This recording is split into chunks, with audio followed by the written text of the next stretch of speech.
Hello, today I'm going to be talking about stress and stress management.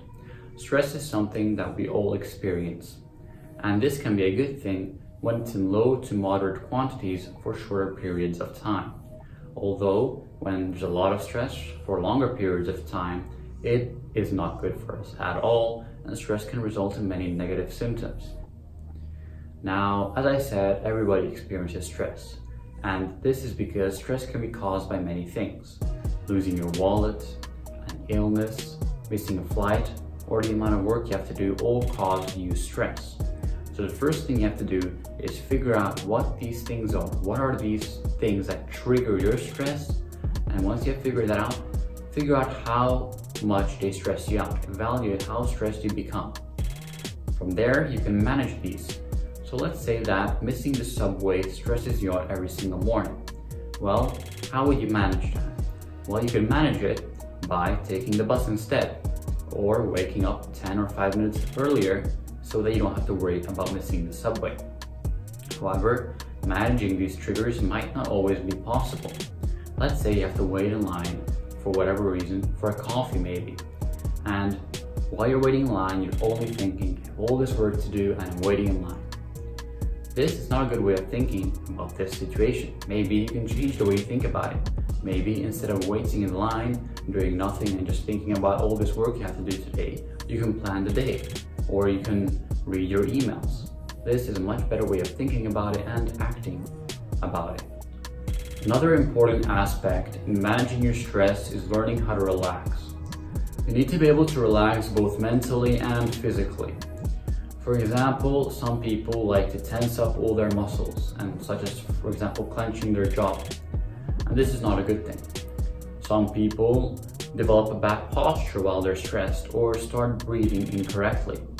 Your posture should always be correct, and your breathing should be deep breaths, a bit slower than usual, using your stomach. And this will reduce your stress. Although you also have to make sure to allow time for hobbies or things that you enjoy doing. This can be something like playing a guitar, or taking a walk in the park, or maybe taking a hot bath. Whatever you fancy, that will regenerate and make you feel better. Now, you should also appreciate the little things in life. For example, washing the dishes. This will help too. And do things, but don't overdo things. The way you think about things is really important. Avoid perfectionism, self-downing, awfulization, fear of failure, and fear of the unknown. All of these things will just cause you more stress. For example, if you have a cold, then you might be awfulizing the situation or making it appear a lot worse than it actually is, and therefore stressing about it more than you have to. So realize this, that okay, I am probably making this worse than it really is, and then reduce your stress. What you eat and what you drink are really important too. Always drink and eat healthy foods or beverages, and at healthy quantities. For example, avoid sugary or salty or fatty foods, or alcohol and caffeine. These are not good for you. And eat a breakfast, lunch, and dinner every single day. Never skip breakfast because it is actually the most important meal of the day. Also, do not develop any bad habits such as eating a lot of popcorn or something while you're stressing out. This is just not good for you.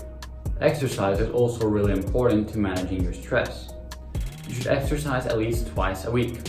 Although exercise doesn't really mean joining an American football team or going down to the gym for 10 hours every single day.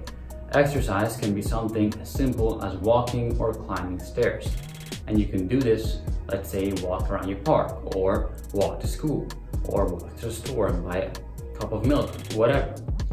So that is good too. Although you can also join a sports team or get a workout buddy if you have trouble committing alone. And if you do exercise, then try to do it in the morning, because accomplishing something in the morning will make you feel a lot better about yourself and about pretty much everything else during the day. Sleeping is also really important. If you rely on coffee and energy drinks to get you through the day, then there's a clear problem. You want to sleep 7 to 9 hours every single day. Usually 8 works. Although don't sleep too long either, because that isn't good for you. When you do sleep, make sure it is dark, silent. This will allow you to get a better sleep. Also, avoid checking the time. Let's say you wake up and you have 2 or 1 hour to go. This will prevent you from sleeping back properly again. So avoid checking the time. People usually cannot think clearly and logically while they're stressed. They just dig themselves into a hole. You need to be able to step back and change your perspective. Look at something from a different angle maybe. Always stop, think, and then act. Time management is an absolutely essential part to stress management. Therefore, if you want to learn more about time management, then I would recommend that you watch my time management video. You also need to make sure to organize yourself, your workspace, your environment. This will reduce your stress. In addition, if you want to learn something new or travel or whatever, then stop making excuses such as I have too much work or too little time. It is really important that you engage in things and activities that you truly enjoy. Also, do not overgeneralize things or compare yourself to others, as well as don't jump straight to conclusions. Finally, even if something seems bad, there's always good in everything that is bad, and vice versa. There's always something bad in everything that is good. So try to think, what is good in this seemingly bad situation? And finally, learn to ignore the unimportant things. Some things are truly important, others are not. So focus on the ones that are truly important and which will help you meet your goals and values in life. Managing your anger is really important. If you manage your anger well, you will be angry very few times, and this will reduce your stress. In addition, don't worry so much. Worrying is absolutely unnecessary and will just make you more stressed. For example, if you're worried about a presentation, all you can do is practice. And if you have practiced, then there's no reason to worry anymore. Avoid what-ifs, such as what if my pen runs out of ink during the exam? What if my computer crashes? What if my file gets deleted? Avoid these, they're unnecessary and very unlikely usually. Also, talk to yourself. It is a great way to figure things out and calm down. Also remember, ask support from your family, friends, significant others. They're there to help you, so ask for it. And also try to be a bit humorous. It's okay if something doesn't work out. Humor is a great way to overcome a lot of things.